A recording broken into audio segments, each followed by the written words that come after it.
Hi everyone, my name is Abhiraj Garikapati. Welcome to my YouTube channel Amazing Abhay. The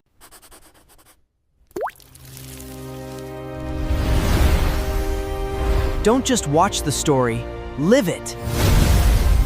next day, a carriage rolled out through the Magic Tower's gate. Logan was already outside, leaning casually against the wall with a backpack slung over his shoulder, waiting for Clayton and the others. While standing there, he reflected on how yesterday's contract had turned into an absolute jackpot. Hiring a fifth circle mage through a normal contract would have cost at least 1 million gold pieces, and yet he had gotten way more than that for far less. The young man thought about how badly he wanted to return to his territory as fast as possible. He still needed to send more impulleri to the capital and take care of a bunch of other things. His thoughts were cut off when someone suddenly shouted his name. Someone was calling for him. It turned out to be Riina, who admitted it had been a long time since they last saw each other. Logan greeted her casually by name, but Riina immediately cut him off, saying they weren't close enough for that kind of intimacy. Realizing the situation had just gotten awkward, Logan caught the hint and corrected himself right away, treating her more formally as the Princess of the Wolves, agreeing that it really had been a long time since they last met. He even added that she was being rude as always. Riina looked down at him from her luxurious carriage, hiding half her face behind a fan. She said there were rumors going around in the capital, and that she'd heard Logan was getting involved in some pretty shady business. Then she asked if the McLean family wasn't going through a tough time. Deep down, what she actually wanted to know was if his family had finally gone broke. Logan kept his cool and replied with maximum politeness that, as Riina should know, he was very ambitious about making money, and that his family situation was none of her business. Once again, Riina got on his nerves and said she knew the amount she gave him when they broke off the engagement wasn't small, but that it was probably normal for a thief like him. Logan honestly felt like slapping her just for fun. Anxious to get rid of Riina as fast as possible, he'd agreed with the comment and tried to walk off in the opposite direction, tossing out a dismissive remark about her being so filthy he'd rather avoid her. But just as he was about to leave, Riina stopped him again, mentioning she had heard about his deeds in the feudal war, about how he had used some special weapon. She then asked what he would think about selling it to her, trying to stay polite while desperately wanting to escape this conversation. Logan downplayed the weapon's importance, saying it was no big deal, and that while he was embarrassed, he'd have to decline the offer. After that, he basically fled from Riina's carriage, which honestly felt like the smartest move. She watched him with pure disgust from the window as he walked away. Logan thought about how even after becoming famous in the capital for selling impotent medicine, not a single noble had shown any interest in the feudal war in the countryside, not even Riina. If anything, the wolves were way too involved in this. He reflected that the structure of the crossbow he built was very simple, so he only hoped to use it a few more times before the plans fell into the wrong hands and everyone started manufacturing it. Right then, a voice interrupted his thoughts. It was Clayton with his disciples. He said he expected to find Logan at the west gate and asked what he was doing coming over to their side instead. Logan started physically pushing Clayton and the others in the direction he wanted to go and told them he had run into someone annoying earlier. Suddenly, 3 carriages came tearing through the woods. Logan was riding with Clayton in one of them, along with one of his disciples. Clayton looked like an angry parrot, huffing nonstop. He turned his head toward Logan and commented that the carriage was spacious enough for 5 or 6 people, and that the coachman seemed very experienced. He concluded that Logan had spent a lot of money to make them comfortable. Then Clayton's mood soured, saying Logan didn't need to bother with all that pomp and that he had wasted money for nothing. Meanwhile, the disciple tried to calm him down, but it didn't really work. Hearing all this, Logan looked at Clayton and thought it wouldn't be the first time a mage had shown exaggerated pride, so he told Clayton that he was honored to serve such powerful mages and that everything he did was just the bare minimum. After all, he had basically hired a 5th circle mage for free, so flattering him wasn't a problem at all. Clayton didn't respond, he just stared out the window, keeping his grumpy attitude. After night fell, Logan and the others set up camp. Logan commented that it was too late to travel any further, so they would rest there and continue their journey tomorrow. After that, Logan lit a fire and started meditating, when suddenly a man with a knife appeared, ready to attack. The man threw the knife at Logan, who sensed the danger and ducked his head to dodge it. Without even interrupting his meditation, Logan calmly asked who was there. One of the men stepped out of the shadows and praised his dodge. Logan stood up as the man continued, saying he had heard all the rumors about him in the capital, and asked if Logan wasn't the guy who made a fortune selling some weird drug. Logan realized he was surrounded by 5 guys and figured they were probably robbers. He let out an annoyed huff and said he just wanted to practice what he had learned through meditation. But honestly, this was the perfect opportunity. Since they had interrupted him, he drew his sword and warned the bandits that they were about to become his training partners. One of the bandits mocked him, laughing and jeering. Logan didn't even react. Without hesitation, Logan slid the bandit's throat in one clean motion, silencing his laughter instantly. 2 of the others stared at their fallen comrade, completely unable to understand how Logan had moved so fast, and one of them called him a bastard. Another bandit jumped into attack. Logan took an aggressive stance. The moment the bandit got close, ready to plunge his knife into him, Logan dodged and sliced his belly in a single swift motion, sending him flying through the air. The guy crashed into a tree and seemed to have passed out. 2 men were already down, leaving only 3. One of the bandits realized there was no way they could beat Logan and shouted for the others to run. That's when he noticed he couldn't move his legs at all. At that moment, Logan started charging his aura, and the way he held his sword looked strangely familiar. He was copying Felix's movements. Logan forced enough mana into his sword to replicate the attack Felix had taught him. The aura blade was ready. He planted his foot on the ground and cut through the air with absurd force. The strike hit 2 of the opponents squarely, knocking them down instantly. Then something weird happened. He suddenly lost the aura he had managed to conjure, which left him confused for a second. Logan figured this ability must be hard to maintain for long. He looked at the last bandit, who had fallen to the ground, absolutely terrified. Logan smiled. He had managed to use the move at its maximum level thanks to Felix. While Logan was distracted, the last bandit started crawling away, trying to escape. Logan thought about how focusing and compressing the force through the new authority had created that aura earlier. Along with the pressure blade he learned from the Duke, Felix had also shown him the force blade,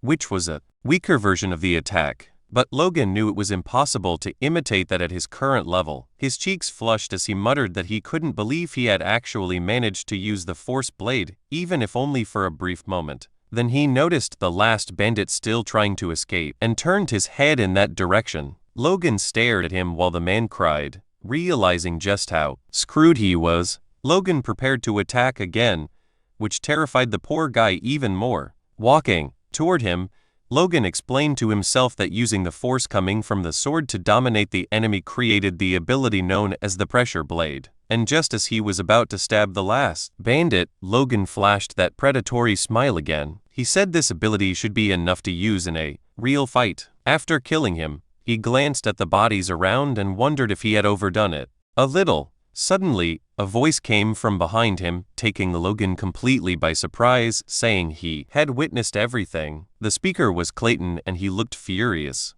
Logan turned toward him, confused about why he was angry, wondering if Clayton thought he had gone too far even though those guys were robbers. If Clayton decided not to work with him anymore, Logan would be in serious trouble. But that wasn't what happened. Clayton stared at the young man and, to Logan's shock, praised his skills, saying he was incredible. Logan stood there, stunned and speechless for a moment, still grumpy as ever. Clayton added that even though he didn't understand much about force users, what he had just seen wasn't normal for someone Logan's age. Logan thanked him for the compliment, saying he was being too generous, and realized Clayton wasn't actually angry. Before we move ahead, please take a second to like on this video. A like tells me that you enjoyed this topic. Your support helps Amazing Apai grow naturally. It was just his face. Clayton and Logan walked together through the forest and an awkward silence hung between them.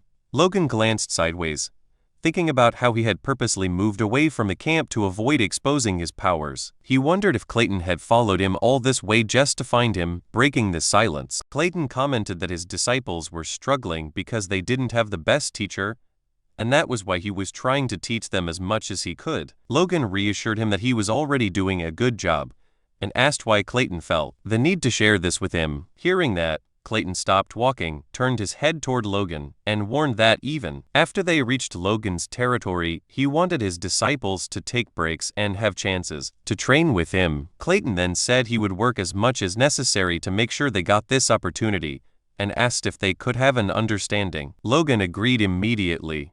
Logan looked down and noticed something strange. He saw Mona flowing up from the ground behind Clayton, wondering where it was going. It turned out that Mona was flowing toward the tent where the mages were sleeping. Once again, Clayton looked at Logan and asked if they had a deal, while Logan kept wondering why Clayton would go to such extreme lengths to share his Mona with his disciples. Logan acknowledged that Clayton was taking great care of them. Clayton replied that as a teacher, he had to do the bare minimum. Logan questioned if fighting the Tower Master for them wasn't doing more than the minimum, but Clayton shot back that the Tower Master was the one who picked the fight. The next day, the flags of the Maclana state waved proudly in the wind. Inside his father's office, Logan was talking with Patrick, who had clearly heard about his son's travels, and asked if he had gained much experience during his time in the capital. Logan replied that everything he learned there had been insanely helpful. Patrick nodded and said that, in that case, it was fine, then asked if his son had anything else to report. Hearing that,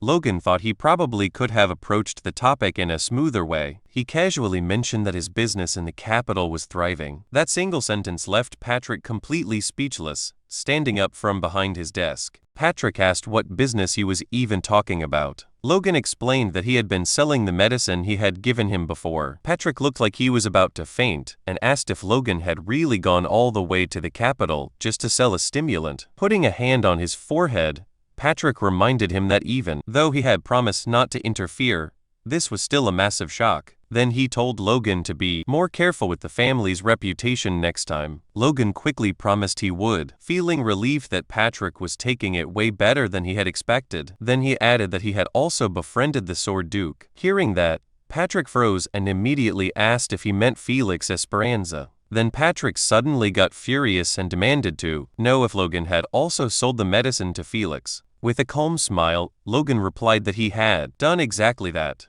Enraged, Patrick shouted, asking how far Logan planned to drag the family's reputation through the mud. Completely unfazed, Logan pulled out a book Felix had given him and said that in return, he had received a valuable intermediate-level sword technique. Patrick, now calmer, took the book from Logan's hands and read the title out loud, Iron Bloodsword. He commented that it was a genuine intermediate sword technique guaranteed by the Sword Duke himself, but Logan knew that wasn't entirely true since he was the one who had written that title. He reflected on how in his past life an imperial merchant had unearthed the Iron Bloodsword from ancient ruins.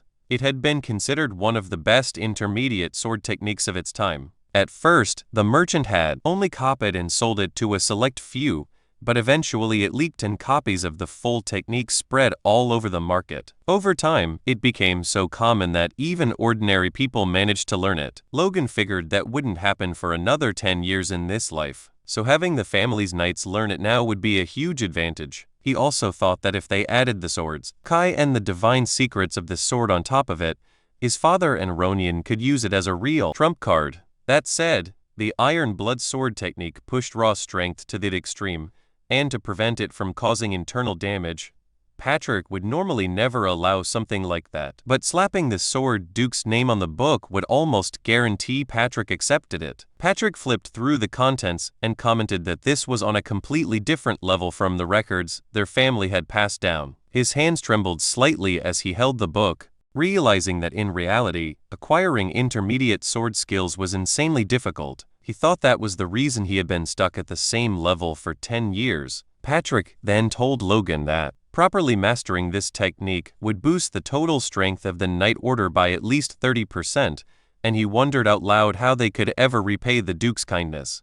Hearing that, Logan thought it was perfect timing because he actually had a proposal. Patrick should also master the technique and show it to Felix. But before Logan could even finish his sentence, Patrick suddenly rushed out of the room. He threw a seal at Logan and said that mastering the technique was now his top priority, leaving Logan in charge of everything until he succeeded.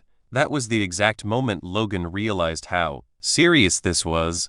Patrick had just handed him the family crest, the symbol of temporary authority. Patrick shot through the door, yelling at Logan to help Dwayne with the family's responsibilities. He promised he'd return as soon as he mastered the technique perfectly, thanked him in a rush, and disappeared before Logan could bring up any of the things he still wanted to discuss. There Logan stood in his father's office, holding the family crest and looking completely lost. He stared down at the seal, not even sure where to begin, realizing that having this thing meant he could now act freely. Logan silently swore that he would finish everything he wanted to do before Patrick came back. Dwayne burst into the room almost immediately. The idea hadn't even fully sunk in yet, and Dwayne was already shouting that he had heard about all of Logan's exploits in the capital. Dwayne quickly got down to business and started begging for money, suspicious. Logan asked if he hadn't already received funds from the battle with Tesseran. Dwayne shouted in frustration, explaining that those funds were nowhere near enough to maintain the two fortresses.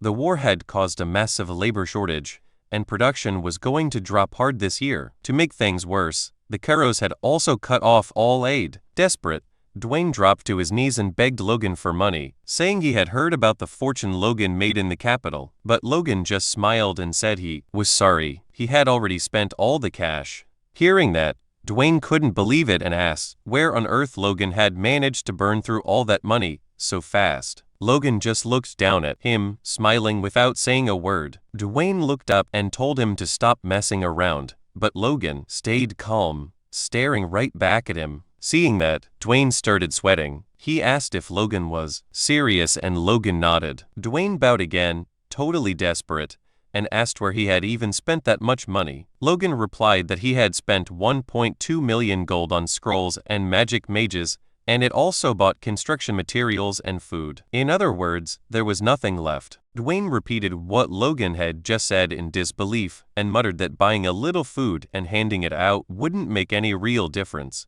That's when Logan dropped the real bomb. He said he had spent 1 million gold just on food. Dwayne wasn't sure he had heard that right and asked him to repeat it. Logan did, saying that he would be distributing 1 million gold worth of food every month for a full year to the people. Hearing that, Dwayne started shouting, asking if Logan had eaten something that made him go insane. Logan thought that was a pretty normal reaction. After all, him becoming a war hero wasn't suddenly going to change Dwayne's opinion of him. Logan calmly told him that he was completely sane and asked if the food he bought was enough. Dwayne confirmed that it was, and then asked what Logan planned to do with construction materials and scrolls, wondering if he was about to start some massive project. Logan replied simply that they were going to build a dam. 2 weeks later, a notice started circulating all around the city with a blunt message. The feudal lord was summoning everyone for compulsory labor, those from Mechlin Fortress, together at the west gate of the city,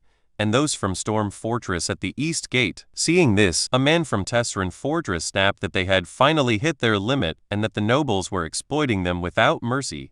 A man from Mechlin Fortress added that forcing them into labor right at the peak of harvest season was pure madness. Another voice joined in, saying they had barely survived the battle, only for the feudal lord to now try and crush them anyway. Furious, they started questioning whether the message even gave them a choice: die while fleeing, waste away working, or just starve to death. In the end, they realized every road led to the same ugly ending. Determined, they grabbed pitchforks and whatever tools they could find, ready to confront the feudal lord in open rebellion.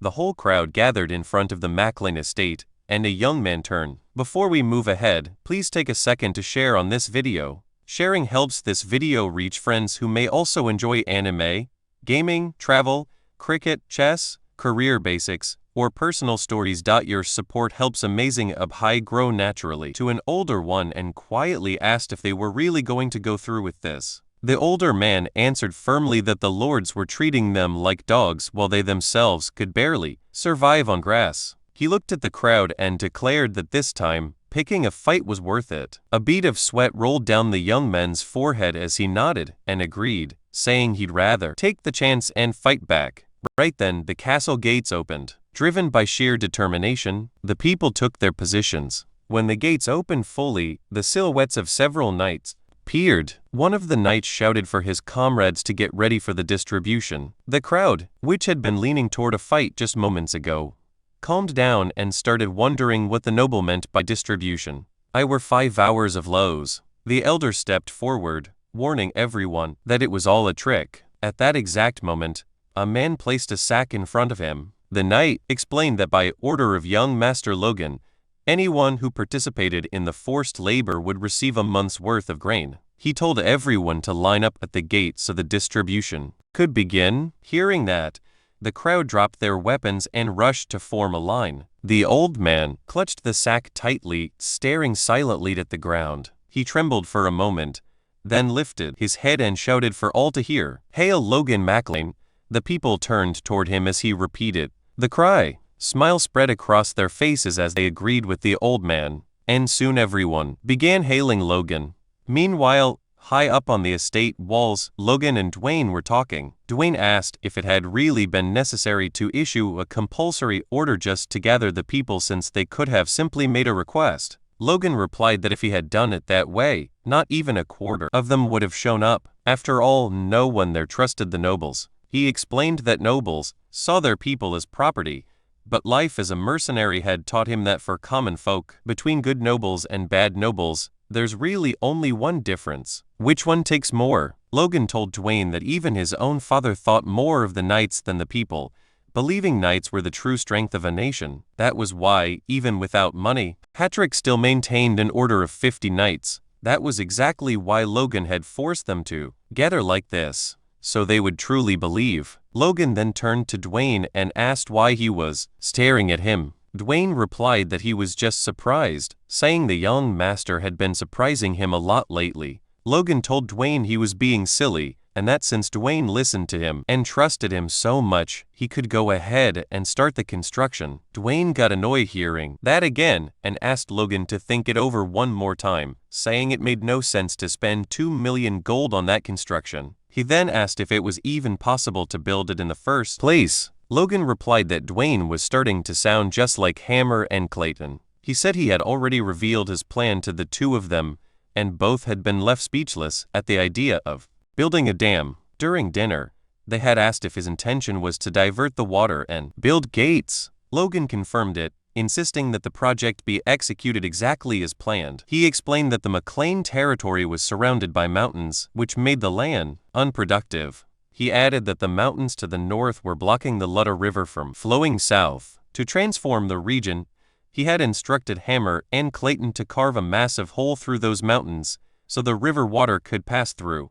Hammer, clearly annoyed, replied that it would be easier to believe if Logan had just asked them to tear down the entire mountain. Logan explained that instead they would build a tunnel connecting directly to the Ludder River, about 30 meters in diameter at the mouth, and that it would function as a gate. He added that this method was used in the western part of the continent, where they called it a dam. In reality, Logan knew that explanation wasn't completely true. It was a flood control method that would only become popular in the Empire about 20 years later. He also didn't fully understand all the principles behind it, but with a master dwarf and a fifth circle mage at his disposal, Logan believed the project could actually work. If those two led the project, he could transform the western wastelands of McLean into fertile plains. Clayton was about to comment on the plan, but Hammer cut him off, insisting that choosing the right spot was crucial. He explained that soil composition was fundamental and that they needed to consider water levels to prevent the tunnel from collapsing. They would have to build an arched structure and ask the mages for help. After hearing all that,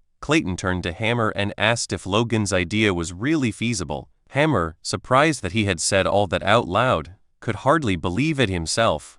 Hearing everything, Logan held his wine glass and confidently acknowledged that the plan was possible. That made both Clayton and Hammer start sweating. Hammer, trying to backpedal, began to say that he was already busy with other tasks, including the new mining operation. But before he could finish, Logan interrupted him, explaining that was exactly why he had prepared magic scrolls and mages. Logan then told Hammer that he would leave the task of finding the right mountain to him. Hearing that, Hammer replied somewhat reluctantly that he had suspected something when Logan suddenly decided to take him out for a massive meal. Watching all of this, Clayton wondered if everything that was happening was really okay. At the construction site, Clayton took his position and began concentrating his magic from a safe distance. Two workers watched nervously. One of them brushed it off, telling the other that with Logan there they'd be fine. Omar then shouted to Clayton, saying he could start whenever he was ready. Clayton pressed his magic-infused hand against the mountain, and with a sudden surge of power, the surface shattered into millions of pieces. The people instantly scattered to avoid the flying debris. Seeing the chaos, Hummer rushed over and pushed Clayton aside, reminding him that he had told him to take it easy. Logan, watching the whole thing, started explaining that besides physical strength, there was another power humans could use: mana. In his past life, Logan could barely feel mana at all, but now he could see everything clearly. He was blown away by the power of the earth flowing from the monocircle and Clayton's heart, weaving intricate patterns that stimulated and broke apart the stone wall. Impressed, Logan realized that the development of his force core had supercharged his senses to an absurd level. Clayton turned toward him with a small smile and told the young man to pay attention to the next trick, saying this was just the beginning. At first, Logan wasn't that impressed, but he watched closely as Clayton raised his hand and then suddenly clenched his fist. In the blink of an eye, all the stones from the previous explosion came together and began floating in front of him. Instantly, Logan understood what was happening. The debris was merging to form a gigantic structure. The sheer size of the thing was insane, and the young warrior could only stare upward with his jaw dropped while a completely terrified Hammer hid behind Logan's leg. Clayton transformed the scattered stones into a massive rock gallium. Logan, stunned that Clayton could create something so colossal without any tools, started pondering the possibilities. He muttered to himself that if they could make a few more of these galliums, the construction would be finished way faster, and they could even use them in war. Overwhelmed by Clayton's power, Logan grabbed his hands excitedly and asked how many galliums he could create. Clayton, also hyped, asked if his students were capable of creating galliums too. He then confirmed that since they were from the Before we move ahead, please take a second to like on this video. A like tells me that you enjoyed this topic. Your support helps Amazing Apai grow naturally. Gallium School of the Earth Magic Tower, they definitely could. Logan was glowing with excitement, but Clayton quickly cooled his enthusiasm by pointing out a major limitation. He explained that the magic formula needed to create a Gallium's core could only be executed by Fifth Circle mages. His students, even though they were skilled, weren't strong enough and would need mana stones. Even then, the Galliums his students created would be much smaller and weaker than the one Clayton had just summoned. Hearing that, Logan's expression shifted hard. He explained that mana stones were a mineral as rare as calcium or mithril, making them a rare or that couldn't be produced artificially, and since they were used for magical assistance, they were insanely expensive. That made Logan think mana stones really weren't worth it for this job.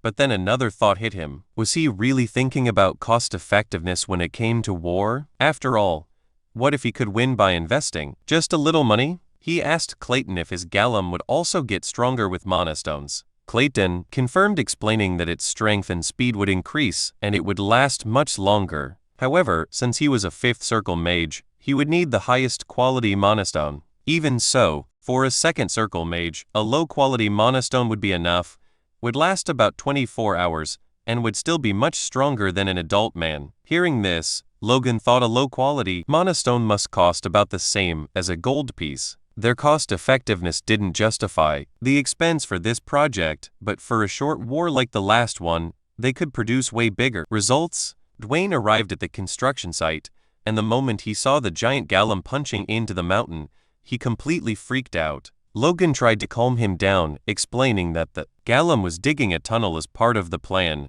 but fear took over and he couldn't even hear him. Without listening to Logan, he panicked and ran off, shouting that he needed to warn the Patriarch. Logan turned to Hammer, telling him to take the workers and start building the water channel. He said there was no need to leave anyone to work on the tunnel, since the Gallium could handle it alone. Hammer nodded and started giving orders to the workers. Meanwhile, Logan reflected on how he now had 3 construction projects running at the same time, feeling both excited and locked in. First, the tunnel for the dam. Second, the water channel. And third, the mine, for which he already had the drilling results. Because of that, he had sent workers there before anywhere else. The young man thought that ever since returning from the capital, he'd been so busy with the dam that he hadn't been able to keep an eye on the mine. For that reason, he decided he was going to visit it tomorrow. The next day, Logan saw people constantly going in and out of the mine, with Hammer stuck in the middle of everything, looking especially irritated.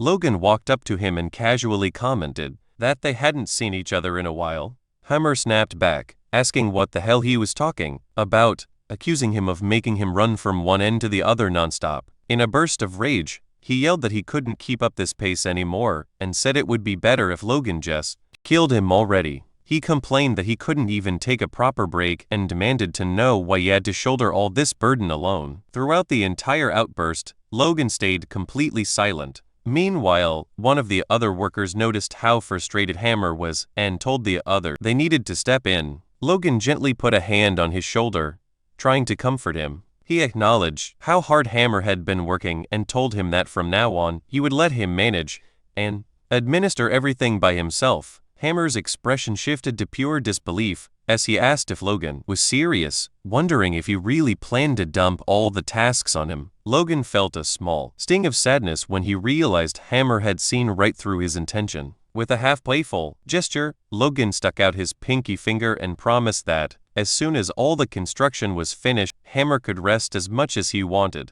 Overwhelmed, Hammer tried to push the young man's hand away, but Logan held onto his finger firmly, almost making the poor dwarf cry out in pain as he threatened to break it. Hammer, still sitting on the ground and annoyed, watched Logan turn his back and casually comb his hair, saying he was just trying to be funny. Then Logan looks toward the mine, thinking it would be exploited much faster than last time. Even though he wasn't completely sure about the dam yet, he hoped it would work out. It was the only way his plans could succeed. Logan then activated a communication channel to speak with Philip. His buddy told him that the construction materials would be delivered without any issues and also mentioned that he had closed a deal for the wood, which would bring in an extra 100,000 gold per month. That news instantly lit up Logan's face. Philip didn't hide his excitement either, and told Logan that once they finished building the mine and clearing the land, the territory would be totally transformed, and that he'd love to see it in person one day. Logan stared at the orb for a moment, thoughtful, before replying that Philip should visit next year. Curious, Philip asked why, then quickly added that he probably wouldn't get an answer anyway. So he switched topics and revealed that rumors were spreading in the capital about a problem with the royal family. Philip asked what that problem could be, and Logan replied that he had heard about it at the Sword Duke's house, but didn't know the details, only that it seemed serious. He advised Philip to try to dig up more information. Inside his head, Logan drifted into memories from his past life, remembering that the following winter, the king would suddenly die, which would trigger a civil war. Still, he knew the information he had might not be perfectly accurate. If the king's death really was sudden, things would follow the same pattern as before. Otherwise, the timing could shift. Logan understood he couldn't start preparing seriously until he confirmed what was really happening. His main priority was getting the McLean family ready. So Logan instructed Philip to allocate the remaining budget into an emergency fund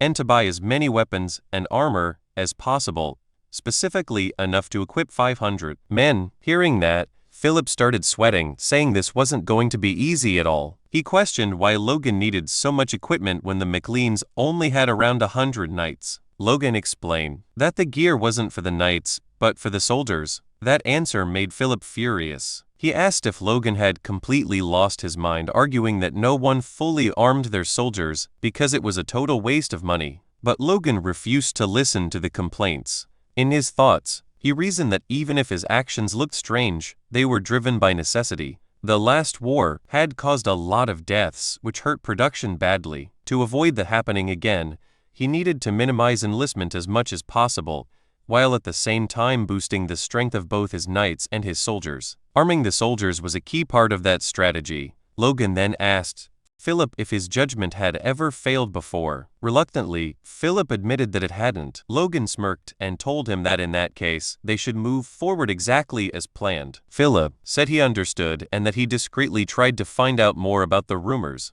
With that, Logan said the next step was securing funds through the mine, stabilizing the food supply with the dam, and upgrading the soldiers' weaponry. The basic preparations for a massive leap forward were coming together smoothly. Sometime later, a massive pile of papers sat on Logan's desk, completely overwhelming him. Dwayne stood beside him, pointing at specific documents and directing his attention, telling him to read this one, sign the other, and keep going like that, before adding that he'd bring the next batch soon. While Logan was reading one of the papers, Dwayne pointed out that he had once again signed a document without properly checking it, questioning whether he planned to keep being this careless. It was clear that Logan really needed to get a grip on handling the territory's affairs. Right then, the door burst open.